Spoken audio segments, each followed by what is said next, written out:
그 컴플렉스를 가지고 살아가는 사람은 네. 키가 커도 소용없어요. 왜냐면 마음의 키가 작으니까. 아무리 날씬하면 뭐래요. 내가 마음에 무게가 많이 나가는 사람인데, 그런 거와 마찬가지로 실제 사람이 살아갈 동안에 어떤 사람이 인기가 있나 보면은 자기로부터 자유로운 사람이에요. 일단 일부 주제로 중년의 삶으로, 저는 이제 1982년생, 윤석열 정부 나이로는 42세인 거죠. 제 나이는 비밀입니다. 알겠습니다. 네. 안 물어보려고 했습니다. 50세 이후 겪게 된 현실이 좀 어떻게 되고, 진짜 중년의 시작은 몇 세부터인가요? 중년의 시작은 지 맘대로예요. 네. 보통 우리가 과거의 이 발달과 관련된 연구에 따르자면 그 옛날 1960년대만 해도 미국 기준으로 해서 한 35세에서 60세 이때까지가 우리가 되게 중년이다. 보통 중년. 이렇게들 많이 이야기를 했었는데, 지금은 워낙에 세월이 오래 지나서 요새는 심지어 60이면은 환갑잔치도 안 하잖아요. 맞아. 환갑잔치 하면 요새 어르신들이 야 요즘은 뭐 애들도 잔치하냐 뭐 이렇게 얘기를 하실 정도니까. 옛날에는 이제 한갑잔치가 오래 살아서 그렇죠. 이거였는데, 지금은 뭐 다들 충분히 그렇게 사신 사니까. 거죠. 그러면 그래서 이제 요새는 대개 40세부터 시작해가지고 네. 보통은 70세까지 보는 경우가 가장 많고, 더 길게 봐서는 75세, 80세까지 중년이다 이렇게 말씀하시는 분들이 계신데, 저는 개인적으로 80세까지는 조금 어려울 것 같고 70세에서 75세까지는 여전히 왕성하게 연장된 중년으로 사시는 분들이 많이 계시기 때문에, 저는 그 차원에 있어서는 한 40세에서 한 75세까지는, 그리고 활동 영역에 따라 좀 다르겠지만 그 정도 영역까지는 제가 볼 때는 중년으로 포함할 수 있지 않겠나 싶은 생각이 그럼 듭니다. 중년의 시작이 40세인 거예요? 이미 중년이십니다. 김중년. 어느새 중년이라니 믿기지 않습니다. 그렇죠. 아니 근데 정말. 얼굴은 청년인데요. 우리가 감사합니다. 이제 그 껍데기가 청년이라고 알맹이도 청년은 아니다. 그렇죠. 예. 그러나 분명한 건 요즘은 우리가 중년에 대해서 많이들 생각을 하실 때 이 물리적인 나이, 여연령이라고 부르는 주민등록상의 나이도 굉장히 중요하지만, 가장 중요한 건 심리적 나이, 이런 주관적 나이가 굉장히 중요해요. 그래서 실제 내 나이가 뭐 예를 들어서 58세다 이렇게 생각할 수 있겠지만, 사실 내 마음속으로는 몇 살이냐 이렇게 물어보면 그 나이가 달라요. 훨씬 젊습니다. 그래서 보통 50대에 있는 분들은 30대 중반에서 40대 얘기 많이 하시고요. 그런 차원에서 우리 김 작가님은 지금 40대 초반이시잖아요. 네. 근데 마음은 몇 살 같으세요? 마음이요? 그냥 30대 중후반? 30대 중후반요? 이고 싶다. 그것도 꽤 늙었네요. 근데 이제 이렇게 사람은 나이가 있지만 네. 실제 그 나이, 곧 주민등록상의 나이로 사는 게 아니고요. 대개는 내 마음의 나이로 많이 생각하고 그 나이에 맞춰서 삽니다. 그래서 그 나이에 따라서 내 옷도 사고요. 그다음에 내 에너지도 거기에 있다고 생각하고, 그리고 어떤 사회 현상에 대한 여러 이해나 평가나 이런 것들도 나는 내 생각이 보통 30대에 집중돼 있다 이렇게 생각을 해요. 그래서 우리가 생각하는 중년이라고 하는 나이가 실질적으로 몸의 나이도 있고, 또 내가 가지고 있는 정신 연령도 있고, 또 정서 연령도 있고, 심지어는 뭐 우리 알고 있는 주민등록상의 나이도 있지만, 그럼에도 불구하고 가장 중요하게는 내 마음의 나이에 따라서 살고자 하고, 이 마음의 나이가 젊으면 젊을수록 사실은 되게 문제 해결에도 더 강하고요. 예, 그리고 실제 내가 가지고 있는 삶의 역동성도 더 크고, 그다음에 인간관계의 폭도 더 넓습니다. 교수님이 마음의 나이 몇 살이신? 마음의 나이니까. 제 마음의 나이니까. 제 마음의 나이는 한 40대 중반 정도 된 것 같아요. 40대 초중반 정도? 여러분 그걸로 실제 나이를 추정하시면 됩니다. 그럼 나이가 들면서 가장 겁나는 것은 뭘까요? 개인적으로 겁내하는 게 있고 집단이 겁내하는 게 있는데요. 네. 먼저 개인적으로 많이들 겁내하시는 것 중에 하나는 뭐냐면 변화 자체를 두려워합니다. 맞아요. 예, 변화라고 하는 게 우리가 중년에 굉장히 많은 변화가 있거든요. 제일 먼저의 변화는 몸의 변화가 있잖아요. 몸의 변화라는 건 굉장히 중요한 겁니다. 저는 기본적으로 기승전 몸뚱이라고 생각해요. 몸뚱이는 굉장히 중요해요. 왜냐하면 우리가 벌써 몸의 변화가 일어나면 아침에 일어나는 것부터 어렵고요. 저녁에 잠드는 순간도 너무 고통스럽고, 또 일상생활을 할 때에도 과거의 나를 비교해 봤을 때 내가 분명히 저거 할 수 있는데 할 수 없는 순간이 와요. 그러면 그렇죠. 무리수를 두게 되죠. 이런 무리수를 두게 되면서 내 몸이 어느 정도 변화가 있구나라는 걸 인정하기까지 내 몸을 굉장히 망가뜨리고 약간 가혹하게 대합니다. 막 운동도 막 엄청나게 세게 하고요. 그런 이제 몸의 변화만 있는 게 아니죠. 중년이 된다는 건 이제 청년과 노년 사이에 끼어 있는 그 중간 단계잖아요. 그렇다 보니 더 이상 내가 젊어질 수 없다는 걸 알아요. 그 얘기는 나이 들어가면서 준비해야 될 게 뭐라는 걸 더 많이 생각하는 겁니다. 중년이라고 하는 건 기본적으로 이제 상실을 체험하는 굉장히 핵심적인 시기인데 우리가 흔히 말하는 다중상실을 체험하는 시기입니다. 다중상실. 몸의 상실도 먼저 경험을 하죠. 보통 우리가 보통 40대 넘어가면서 몸에 있는 장기 한두 개씩은 다 떼요. 그렇죠? 거기다가 사회적으로는 내가 가장 높은 직급에 올라가는 시기이긴 하지만 동시에 내 위로 남아있는 사람이 없어요. 내려가는 시기. 이제 내려가는 것만 남아있는 시기라는 게 선명하고요. 그리고 무엇보다 이 사회적 상실이라고 하는 건 이때 아이들이 또 성장해서 다들 독립을 해 나가면서 집안의 구조가 이렇게 축소되는 시기이기도 하고 이때 이혼도 많이 하고요. 그리고 부모님을 잃는 이런 사별 경험도 많이 하게 되고요. 그래서 우리가 알고 있는 이 사회적 관계도 많이 달라지고 그뿐만이 아니라 이런 이 사회적 관계를 넘어서 경제적인 변화도 굉장히 큽니다. 우리 뭐 김작가 TV 누구보다 잘 아시겠지만 이때부터 우리가 받는 월급이 가장 충만한 시기이기도 하지만 동시에 그 다음 시기부터는 거의 없는 시기로 들어가게 되고 이렇게 아주 급락하는 마치 폭포수처럼 확 떨어지는 이 시기에 우리가 그만큼 노후에 대한 준비가 돼 있는가 어느 정도 준비를 하고 있다 하더라도 여전히 불안한 것이 언제 죽을 줄 몰라요. 이렇게 길게 오래 살게 된 세상 속에 지금의 중년을 산다는 건 지금 현재의 청년들이 내가 앞으로 어떻게 살아야 될 것인가에 대한 불안하고 거의 같은 수위의 노후 준비에 대한 불안을 가지고 있는 거라 대부분 영역에서 상실을 경험하면서 내가 가지고 있는 최고를 동시에 경험하는 이런 양가 감정을 함께 가지고 있는 때가 바로 중년이다. 이렇게 생각하시면 어떨까 싶습니다. 제가 어저께 저녁 자리에서도 들었는 게 한 대표님이 저한테 여의도의 이제 증권사 대표님인데 김 작가 지금 많이 놀아야 돼. 40세에서 50세 사이가 피크고 그때 이후로 꺾여. 놀아야 된다. 그때 이후로 체력이 꺾인다는 거죠. 정말 저는 동의해요. 여행도 가고 싶어도 잘 못 가. 그러면 아니 정말 마음 떨릴 때 가야지 다리 떨릴 때 못 간다고 그 말이 맞는 게 40세에서 50세 사이가 진짜 좋은 나이라고 생각을 해요. 맞아. 제가 50을 이렇게 딱 넘어보니까 많은 학자들이 요 이제 45세부터 50세 넘어서 한 55세 사이를 대부분 조금 넓긴 합니다만 트랜지션, 그 전환기로 많이 봐요. 전환기라고 하는 건 뭐냐면 일종의 우리 계절로 보자면 환절기 같은 시기예요. 그래서 봄에서 여름으로, 여름에서 가을로, 가을에서 겨울로 갈 때 중년기에 그 45세, 50세 여기가 딱 가을에서 겨울로 넘어가는 그 트랜지션이거든요. 그 얘기는 뭘 얘기하냐면 여전히 충만한데 그리고 마음의 충만함도 같이 있고 몸의 충만함도 아직 남아있잖아요. 그런데 이제 나이가 든다는 건 뭘 얘기하냐면 이 마음의 충만함은 여전한데 몸의 충만함이 사라지거나 아니면 내 마음이 가지고 있는 이 열정이나 뜨거움이나 이런 온도 자체가 이렇게 확 식는 시기예요. 둘 다가 남아있는 그 시기 여전히 우리에게는 환절기라 감기를 조심해야 되는 시기이기도 하지만 동시에 이 변화를 양쪽으로 경험하면서 생애의 그 아슬아슬함이 그 짜릿함을 주는 이 시기 제가 볼 땐 인조해 하시기 바랍니다. 놀아.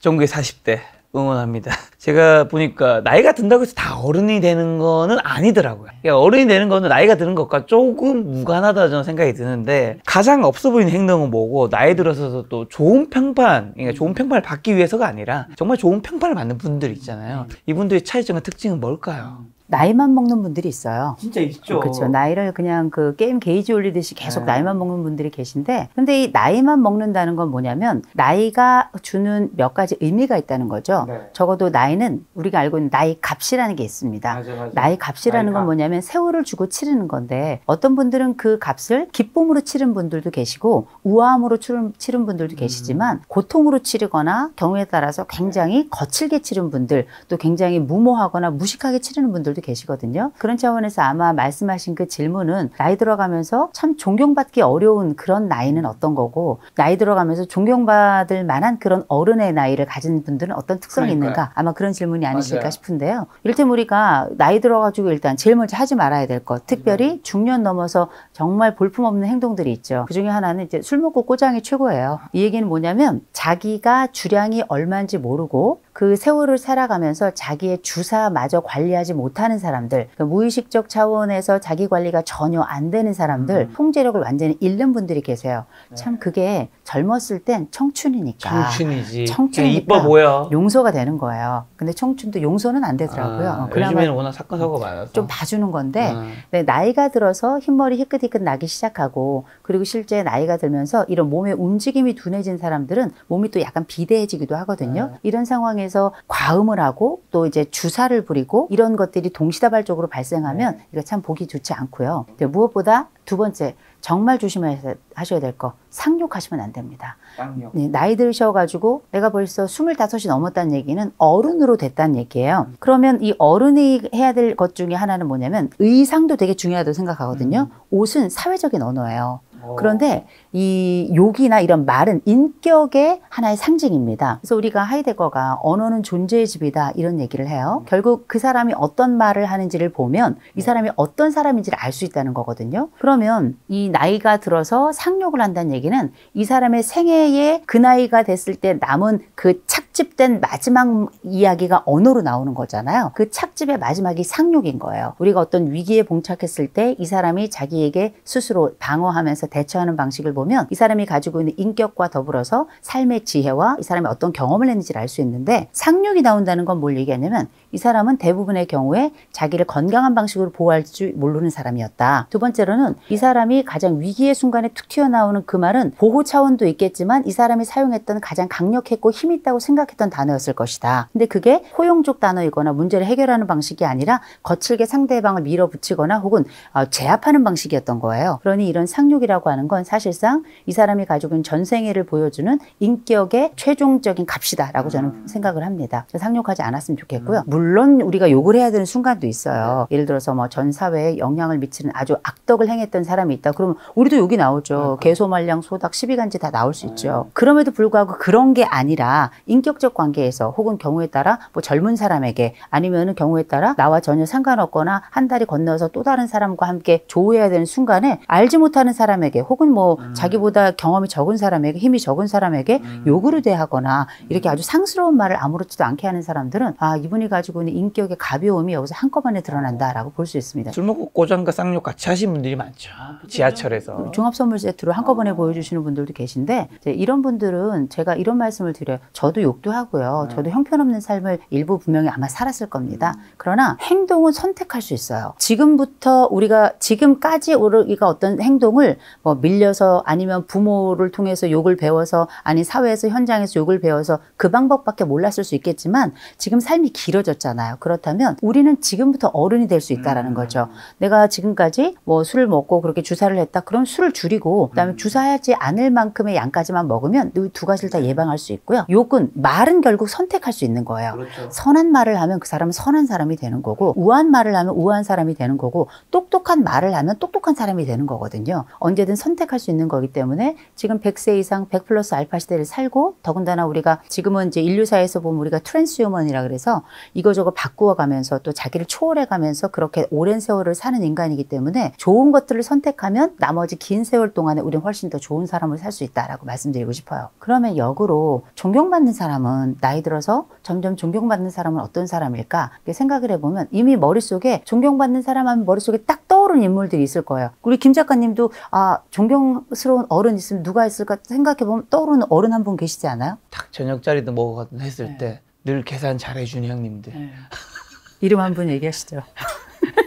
슈퍼겸 이정희 늘 계산해주는 분들이 있어요. 네네. 어떤 분들은 이게 왜 이렇게 농담식, 뭐 진짜 생각은 딴 게 있는데, 어떤 저는 이제 재테크 채널이니까 네네. 부자분들을 만날 일이 많을 거잖아요. 네네. 어떤 분들은 돈이 있어서 김 작가 네가 사냐? 이거를 너무 자주 얘기해. 그래서 저는 원래 잘 사거든요. 네. 근데 그 얘기 계속 들으면 나보다 훨씬 돈도 많고 나이도 많은 분인데 왜 저럴까?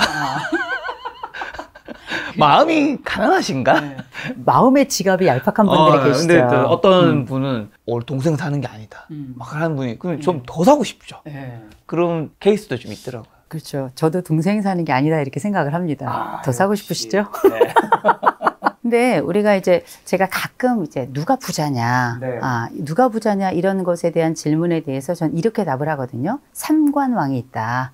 진짜 부자는 삼관왕이다. 세 가지 관을 가지고 있는 건데요. 관심이 많아요. 이 관심이라고 하는 건 물론 이제 부자들에 대해서 삼관왕을 얘기했기 때문에 그때의 관심은 어렸을 때부터 돈에 대해서 또 경제 활동에 대한 남다른 관심이 있었다는 것도 있지만 어른이 가지고 있는 관심이라고 한다면 타인에 대한 관심과 자기에 대한 관심이에요. 자기를 잘 보존하고 자기가 가지고 있는 인격적인 덕과 아름다움이 어떤 것인지 알고 있는 사람, 자기가 가진 것을 헤어볼 줄 아는 사람이에요. 감사도 잘하고 동시에 다른 사람들과 함께 있을 때 그 사람이 어떤 상태인가를 이렇게 볼 줄 아는 눈이 있어요. 이게 바로 어른의 시선이고 어른의 눈이고 돌봄의 시선이잖아요. 이런 관심을 잘 가지고 있는 사람은 저는 굉장히 나이 잘 먹은 사람이다. 존경받는 사람이다. 그래서 이렇게 보면 도우려고 하고 뭘 봐야 도울 거 아니에요. 알아채고 이런 것들도 어쩌면 경험을 통해 가지고 향상될 수 있는 능력이기도 하기 때문에 이런 분들 굉장히 사랑받고 존경받고요. 네. 두 번째로는 관대한 분들이에요.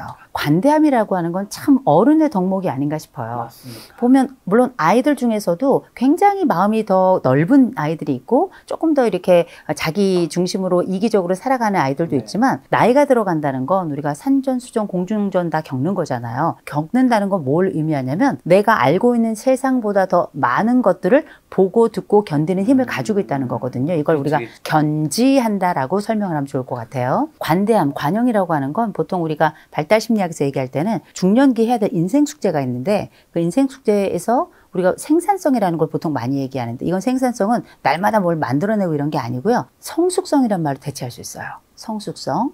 성숙성은 영어로는 generosity라고 하는데 긴 영어는 쓰지 않을게요. 관대함이라고 하는 말로 아마 포용력이다 이렇게 또 재생산이 될 수 있을 것 같은데 내가 살아가면서 내 안쪽도 굉장히 무르익게 하지만 동시에 다른 사람도 열매 맺게 하는 능력이에요. 이게 그렇게 하자면 내가 이 사람에 대해서 공감도 할 줄 알아야 되고요. 타인에 대해서만 공감하는 게 아니에요. 자기 자신에게도 공감할 줄 알아야 되고요. 동시에 다른 사람들이 가지고 있는 이 삶의 영역에서 그 사람들의 그 건강과 성장을 촉진하려고 애를 써야 되고 동시에 자기 안쪽도 깊게 만들려고 굉장히 애를 써야 되는 거거든요. 내면의 눈과 외면의 눈을 함께 가지고 있는 그 상태. 그러니까 이 사람이 가지고 있는 관대함이라는 건 보통 어떻게 왜 그랬어? 라고 하는 평판보다는 그럴 수 있어. 이럴 수 있는데 이러면은 이렇게 하면 더 좋을 것 같아. 라고 하는 평가도 가지고 있지만 동시에 이 사람을 격려할 줄도 아는 힘. 어려운 상황에서 이 사람이 가지고 있는 능력을 최대화할 수 있을 만한 이런 환경까지 만들어낼 수 있는 이런 특성을 우리는 성숙성이다라고 거칠게나마 그렇게 말씀드릴 수 있을 것 같고요. 관심이 있고 또 관대함이라고 하는 관용이 있었다면 세 번째가 이게 약간 좀 이상한 말로 들을 수가 있는데요. 관포라는 말이 있습니다. 관포. 우리가 왜 관포지교 이렇게 이야기할 때 이거는 관계력을 이야기하는 거예요. 관포라고 하는 건 결국 포함하는 능력이거든요. 그래서 우리가 되게 중년이 되면 많은 분들이 요새 손절 얘기 많이 나오더라고요. 많이 하죠. 예, 뭐 쇼펜하우어가 굉장히 유명하면서 그 손절 얘기 많이 나오는데 손절하실 분들은 하셔도 괜찮아요. 왜냐면 뭐 손절 어차피 해야 될 친구들은 뭐 해야 될 테니까. 그러나 중년 정도 되면 손절이고 나발이고 할 게 없어요. 왜냐면 남은 게 한 줌이에요. 인간관계에서 남은 게 한 줌이라 보다 나이 먹으면서 존경받는 그런 중년을 봤더니 관계력이 굉장히 좋더라는 거예요. 이 관계력이라고 하는 건 결국 내 윗세대하고도 관계를 잘 맺고 내 또래 세대하고도 관계를 잘 맺고 동시에 내 아랫세대하고 관계를 잘 맺으면서 윗세대로부터는 이야기를 듣고 동세대하고는 대화를 나누고 아랫세대에게는 그들의 이야기를 또 경청하는 이런 아주 성격적 특징이기도 하겠습니다만 전 세대가 어떤 것을 가장 소원하는가를 알면서 그들과 연령을 초월하는 친구 관계를 맺는 이런 사람들은 보면 어떤 순간에도 굉장히 존경받고 사랑받더라. 제가 말씀드린 관심과 그리고 관용과 관포 이런 관계까지 포함하는 세 가지 존경받는 중년의 특성이더라. 거기에 아주 가장 중요하게 우리 김 작가님께서 말씀하신 것처럼 이 지갑의 후덕함을 넘어서 마음의 후덕함까지 함께 갖는 이 센스 그리고 이제 무엇보다 다른 사람을 챙기는 사람들이 있어요. 있죠, 예, 있죠. 이런 챙기는 분들은 제가 볼 때는 인류애를 가진 분이기 때문에 어디 가서나 그리고 민족과 그리고 국경을 넘어서서 사랑받는 분이다라고 생각합니다. 좀 선천성이 있는 건지 성향이나 기질이 좀 있는 것 같더라고요. 챙기는 사람이 늘 챙기고 안 챙기는 사람은 늘 안 챙기고 그래서 지금 어바웃 타임이라는 영화 보셨나요? 네네네. 거기에 이제 그 아버지가 이렇게 하면 가고 돌아가죠. 아들도 이렇게 하면 가고 돌아가고 그때 이제 벽장에서 돌아가서 아버지가 죽기 전이었나 어쨌든 마지막에서 그때 무슨 얘기를 하냐면 결혼은 상냥한 사람과 해라. 사람은 다 비슷하게 늙어간다. 그리고 우리 애는 따뜻한 사람이다 얘기하는데 또 살면서 느끼거든요.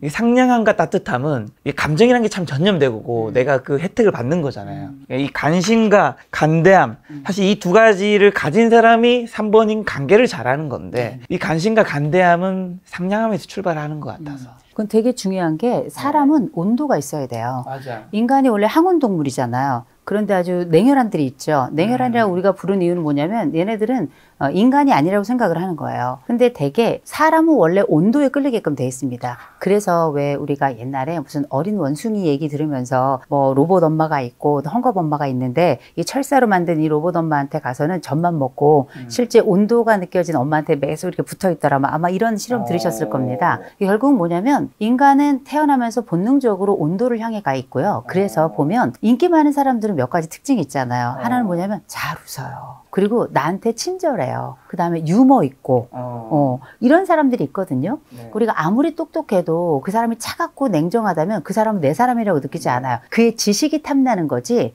그의 인격이 탐나진 않거든요. 근데 그 사람이 따뜻하잖아요. 공감을 잘해주고 그리고 나에게 좋은 말을 해주면 그 사람에 대해서 그의 인격이 탐나요. 그리고 제가 한 가지 말씀드리자면 우리가 아우 나는 별로 사랑 못 받고 자랐어 이런 분들 계시거든요. 있죠. 실제 근데 그런 분들이 사랑을 잘 못 주더라고. 그럴 수 있죠. 그게 이제 대상 관계에서 만들어져서 그런 이유가 있을 수 있는데 그런 분들께 제가 몇 가지 팁을 좀 드릴게요.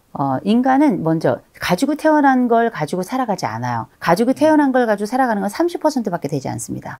나머지 70%는 자기가 선택하고 나에게 주어진 또 다른 환경 속에서 나의 끊임없는 변화를 만끽하면서 그렇게 살아가는 거거든요. 그래서 나는 별로 사랑을 많이 못 받았어 하시는 분들이 계시면 주변에 보면 굉장히 또 사랑을 자주 나누어주는 분들이 있어요.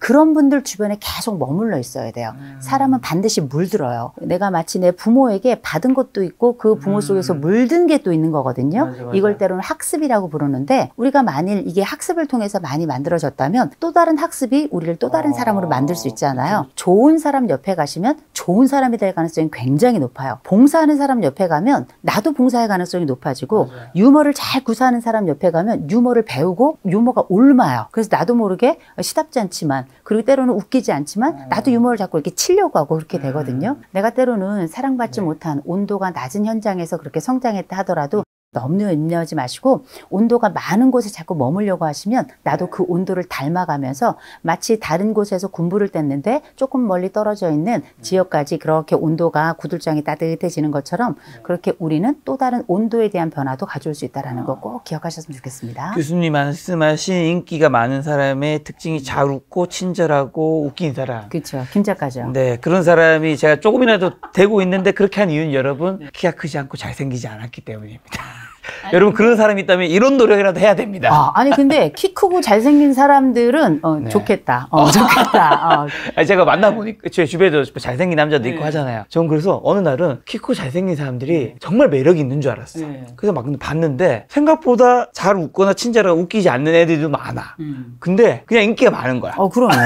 그게 되게 중요한 게 아니 저는 세상에 이쁘고 날씬한 것들이 얼마나 많아요. 그냥 이쁘고 날씬한 애들은 다 죽었으면 좋겠어요. 근데 그런 분들은 이런 노력을 할 그 필요를 못 느낀 거죠. 노력을 해도 안 되는 것도 많아요. 제가 이 나이에 키를 늘리겠어요, 젊게 되겠어요, 살을 빼겠어요, 어떻게 할 수 없는데 누구나 다 아는 일이지만 그들마저도 컴플렉스가 있더라. 있죠. 그런데 그 컴플렉스를 이제 가지고 살아가는 사람은 키가 커도 소용없어요. 왜냐면 마음의 키가 작으니까. 아무리 날씬하면 뭐래요. 내가 마음에 무게가 많이 나가는 사람인데 그런 거와 마찬가지로 실제 사람이 살아갈 동안에 어떤 사람이 인기가 있나 보면은 자기로부터 자유로운 사람이에요. 그래서 제가 굉장히 좋아하는 말이 있는데 최춘선이라는 할아버지가 해주신 말씀인데 제가 너무 좋아서 이걸 자주 쓰거든요. 부러운 거 사람 없고 미운 사람 없으면 1등 부자다. 이런 얘기 하거든요. 제가 처음에 어렸을 땐 그 말이 뭔지 몰랐는데 크면 클수록 나이를 먹으면 먹을수록 내가 부러운 사람이 누가 있나 또 내가 미워하는 사람이 누가 있나 했는데 부러운 사람은 이제 보니까 많이 죽고 아프더라고요 이제는. 그리고 미운 사람은 기억이 나빠져서 기억이 잘 안 나고 그래서 우리가 알고 있는 내 마음의 해방구는 이 자유로움은 어른의 관대함은 어쩌면 이런 자기의 수치나 자기가 가지고 있는 이런 내 내면의 컴플렉스 이슈로부터 이젠 조금 더 자유로워지는 거 그리고 내가 가지고 있는 이 미움의 굴레에서부터 조금 더 자유로워지는 이런 관대함이 굉장히 중요하게 이 사람의 인기와 더불어 덕까지 갖게 하는 좋은 아주 덕목이 아닌가 싶습니다. 자, 그리고 또 50대 이후의 노후에는 집이 더 중요해진다고요. 어떤 의미인가요? 집에 오래 있잖아요. 아니 김 작가님 네. 여기 지금 잘 모르실 텐데 김 작가님 여기 집에 왔는데 집 좋은데 네. 왜 좋은가 했더니 집하고 사무실이 혼연일체예요. 네, 시청자님 알고 계시죠? 알고 계시는구나. 합쳐져 있다. 그래가지고 일과 직장이 하나 있는. 그래서 우리가 흔히 집에서 나이 들어간다는 표현을 우리가 aging in place라 그래요. 내가 어디서 나이를 먹을까 할 때 보통 이제 집에서 나이 먹기를, 그리고 집에서 그냥 다 나이를 먹어가요. 집에서 아이들이 그렇게 커가듯이 그렇죠. 이젠 그렇게 내가 세월이 흘러가면서 집에서 그렇게 나이를 먹어가는데, 저희가 어렸을 때만 해도 대부분 다 집에서 태어나고 집에서 죽었어요. 그래서 상가집이라는 말이 있었잖아요. 근데 지금은 병원에서 태어나고 병원에서 죽습니다. 그렇게 태어난 시점과 사망하는 시점이 병원이라도 외부라 하더라도 나머지 기간은 다 집에서 있는 거고, 그렇죠. 특별히 우리가 중년에서 중년을 넘어가는 시점은 되게 우리가 퇴직도 하고요. 또 아이들을 내보내고 난 다음에 그 부부가 함께 혹은 혼자 살아가면서 나머지 시간을 어디서 제일 많이 보내나 연구 결과를 보면 집이에요. 되게 안방이 아니고 마루에서 많이 지냅니다. 야, 마루라는 말 진짜 오랜만에 듣습니다. 마루. 거실.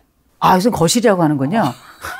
죄송합니다. 예, 나이가 여기서 확 나오네요. 예. 부엌은 여전히 부엌이죠? 네네. 거실, 네. 거실 혹은 마루에서 우리가 네. 그렇게 그 생활을 하는데, 이 마루, 곧 거실에서 그뿐만 아니죠. 화장실, 뭐 부엌, 뭐 방, 뭐 다 있을 수 있는데, 그 공간이 어떤 공간이냐면 하루 중에 내가 가장 오래 머물러 있는 기간이에요. 그런데 여러분 잘 아시는 것처럼 실제 우리가 사고가 많이 나지만 그 중에서 낙상사고는 어디서 많이 나는가? 시설에서 많이 나는 게 아니에요. 집에서 많이 납니다. 가장 많이 나요. 어린아이들의 낙상사고나 아니면 어른들의 낙상사고나 똑같이 화장실 뭐 이런 데서 많이 나는 거예요. 그러면 우리가 집이라고 하는 공간이 첫째 안전해야 되겠구나. 특별히 우리가 나이를 먹어서 중년 이상이 된다는 얘기는 뭐냐면 몸의 균형이 많이 떨어져요. 밸런스가 떨어지면서 몸의 안정감도 떨어지기 때문에, 이전에 화장실에서 미끄러서 넘어지면 물론 이제 남녀노소가 없다고는 합니다만 내가 이거를 딱 이렇게 대응하는 순간이나 그 시간도 젊은 사람들이 훨씬 빨라요. 빠르지. 그런데 나이가 들면 그냥 온몸으로 이 충격을 다 흡수해야 되는 상황이 되는 거거든요. 나이가 들어간다는 건 안전성을 굉장히 높여야 되는 일이다. 그러면 집 안도 굉장히 이 뭐 거주, 또 실제 환기, 또 내가 가지고 있는 조명 이런 거에 따라 가지고 실제 우울감이나 이런 것도 영향을 받거든요. 이런 것들이 다 누구에게나 중요하지만 집에 오래 머물러 있는 사람에게는 더없이 중요하다라는 말씀인 거고, 그리고 이게 집 안의 이야기만 있는 게 아니라 집 밖의 이야기도 있어요. 주변에 인프라가 뭐가 있느냐가 또 굉장히 중요한 겁니다. 인프라라고 한다면 우리가 보통 뭐 사회가 나에게 제공해주는 어떤 그 시설들에 대해서 생각을 많이 합니다만 나이가 들면 차 타고 나갈 데가 많지도 않아요. 대개는 내가 직장 딱 그만두고 또 아이들 딱 나가고 나면 근처가 다 내 영역이 되는 거거든요. 그러면 이 영역 중에서 나는 어떤 것이 필요한가를 보시는 게 되게 중요해요. 근데 저는 나이가 들면 무조건 집에서 나가야 됩니다. 집에 머무는 시간이 오래면 오래수록 첫째 우울증 굉장히 심해지고요. 두 번째로는 내가 집에 오래 머물면 머물수록 이 하체, 특별히 몸의 건강에도 굉장히 치명적입니다. 근육이 빠지죠. 그러면 안 움직이니까. 그러면 거기다가 집 밖에 나가는 무슨 관계가 존재하겠어요. 그리고 집 밖에 나가면 우리가 알고 있는 여러 생산적 관계를 통해 가지고 꼭 돈이라고 하는 게 물리적인 돈만 발생하는 게 아니에요. 내가 건강을 통해서도 확보함으로써 내가 돈이 덜 들면 이게 상대적인 플러스 이익을 얻는 거고요. 내가 가지고 있는 어떤 학습적인 영역을 증가시키면 나의 지적 영역이 확대가 되면서 내가 가지고 있는 삶에 대한 안정성이나 만족도가 더 높아져요. 그렇다면 그때 우리도 이게 돈으로 한 사람은 얼마일까 생각해 보세요. 이게 다 어떻게 보면 심리적인 자본을 만들어가는 과정이거든요. 그래서 저는 가능하다면 나이가 드시면 제일 먼저 집 안의 구조 바꿔야 된다는 것, 또 집 밖에 어떤 환경이 있으면 좋을지를 생각해야 된다라고 말씀드리고 싶은데, 일단 집 밖부터 먼저 나가라고 말씀드렸으니까, 우리가 나이 들죠? 아이들 떠나고 그 다음에 뭐 부모님 돌아가시거나 아니면 내가 사별을 경험할 수도 있어요. 이 집에 혼자 살기가 굉장히 어렵습니다. 또 이 내가 사랑했던 사람이 떠난 자리에 그 자리를 보고 있는 경우는 어떤 분은 그 내 남편이 혹은 내 아내가 있던 그 안방에 아예 들어가지도 못하는 분도 계세요. 이 그리움도 있고 두려움도 있고 해서 그런 경우라면 살다가 우리가 중년이 넘어가면서 보통 한 번쯤 이사를 하는 경우들이 생겨나더라고요. 그러면 그 이사의 이유는 다채롭지만 어디로 가야 될 것인가? 돈이 있는 분들은 상관없어요. 아무 데나 사세요. 왜냐하면 돈 있는 분들은 모든 것이 집으로 와. 상관이 없어요. 그러나 돈이 있는 분들도 굳이 한 군데 어디 이사 갈 때를 알려달라 한다면 저는 백화점 주변 가시라고 말씀드려요. 백화점은 다 있습니다. 다 있어요. 그리고 그 안에 음식도 있죠. 운동하는 데도 있죠. 뭐 문화센터도 있죠. 내가 하고 싶은 쇼핑도 할 수 있죠. 거기 수영장도 있어요.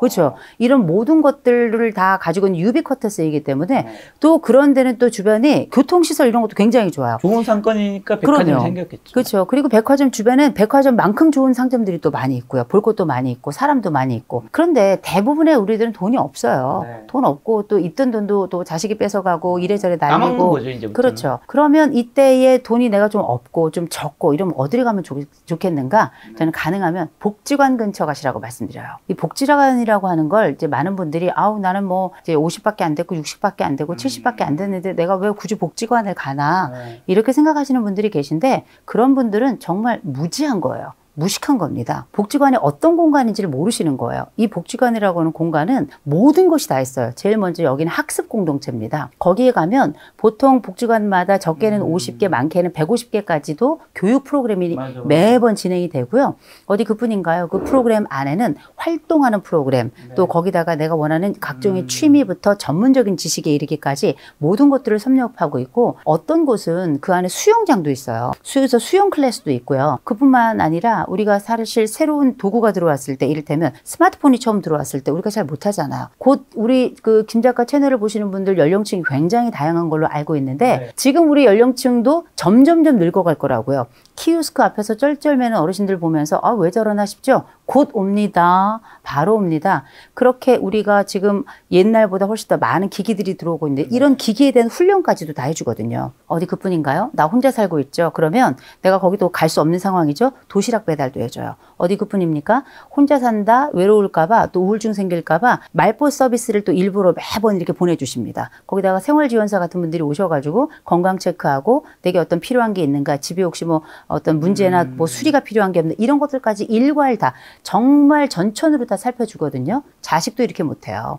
중요한 건 비용이잖아요. 복지관은 교육 같은 경우도 한 달에 10,000원이면 보통 이거 10,000원 정도 내면 한 학기를 들어요. 어디 그뿐입니까? 각종 서비스들이 많은데 대부분의 것들이 무료입니다. 거기다가 우리가 점심 같은 경우는 가면 누구나 그 회원이면 먹을 수가 있는데 2,500원, 3,000원 정도면 되게 영양사가 만든 아주 균형 잡힌 식사를 할 수 있어요. 이런 공간이 어디 있어요. 그래서 저는 이미 나이 들어가지고 어느 지역에 가서 살면 좋을지를 이미 저는 정해놨습니다. 어디요? 아유 비밀이죠. 예. 쏠릴까봐 그 근처에 집값 올라갈까봐. 그래서 우리나라는 학군을 중심으로 되게 비싸잖아요. 일본은 복지관 근처가 비싸요. 그러니까 이건 진짜 관심 있게 볼 내용이라고 생각하고요. 도심에 있는 분들은 아 그래 나 도시에 여기 복지관 가면 되겠어. 저기 복지관 가면 되겠어. 이렇게 생각할 수 있는데 지방에 계신 분들은 복지관이 너무 멀잖아요. 지방에 계신 분들, 농촌, 어촌에 계신 분들은 그냥 지역에서 늙어가시는 거예요. 근데 지역에서 늙어가시는 분들은 이런 복지 혜택을 받을 수가 없잖아요. 요새는 국가가 이런 서비스들을 찾아가는 서비스를 다 해요. 심지어는 뭐 거기 찾아가서 뭐 각종 뭐 학습, 뭐 취미, 뭐 뿐만 아니라 뭐 미용 이런 것까지 다 하거든요. 내가 꼭 이사를 가지 않아도 되는 상황이 있고 동네 사람들과 얼굴 보면서 같이 늙어가는 게 좋다. 오케이, 최고예요. 그게 바로 에이징 인 플레이스예요. 내 집, 내가 사는 동네에서 내가 알고 있던 사람들과 친밀했던 사람들과 같이 늙어가면서 그렇게 생애를 함께하는 거 너무 좋거든요. 대신 이런 경우에도 이장님 있잖아요. 이장님께 요청을 하시면 그 시군구에 이장님께서 우리 이런 서비스 필요합니다. 요청을 하시면 그 서비스가 다 와요. 그러니 우리가 알고 있는 이사를 해야 된다면 나이 들어서 어디서 살아야 되는지 그 외적 위치를 한번 감안해 본다면 돈 좀 있는 분들은 아무데나 사시거나 아니면 백화점 근처 저는 권해드리고 그게 아니라 평범한 우리들이라면 저는 복지관 근처 저 권해드립니다.